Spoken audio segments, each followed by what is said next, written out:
Peggy 18. I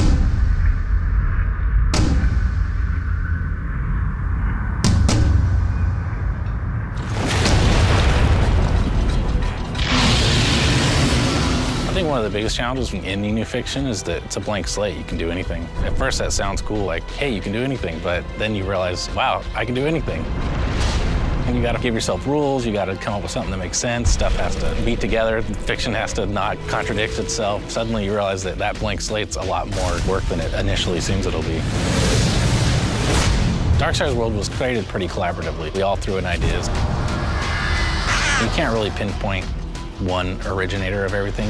As far as how the world plays, all the NPCs, all the different factions and fiction and stuff like that, that was kind of collaboratively made throughout the team.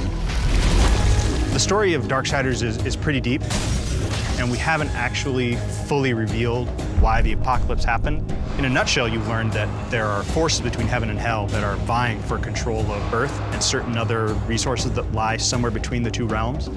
And the Horsemen are caught up in the middle because they are ultimately the ones who are responsible for beginning and ending worlds. In the first Darksiders, one of the Horsemen, War, gets framed for destroying Earth. There's a conspiracy between heaven and hell.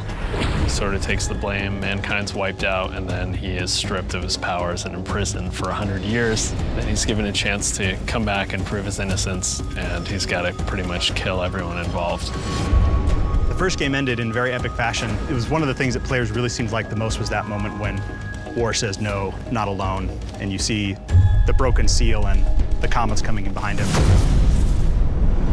Darksiders 2 takes place pretty much in parallel to the first game. In the time that War is imprisoned by the Council, it kind of happens in that 100 years. The Death's kind of own challenge kind of kicks off in that sort of time. Because there's such a conspiracy and we don't know who all the players are, Death doesn't have any chance of proving his brother's innocence. He knows it'll just be covered up, so he just decides to undo the crime. I think the thing that Death finds through this whole trip is redemption.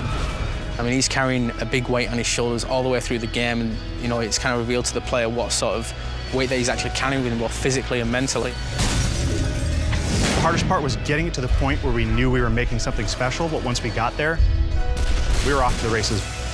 We knew it was going to be good.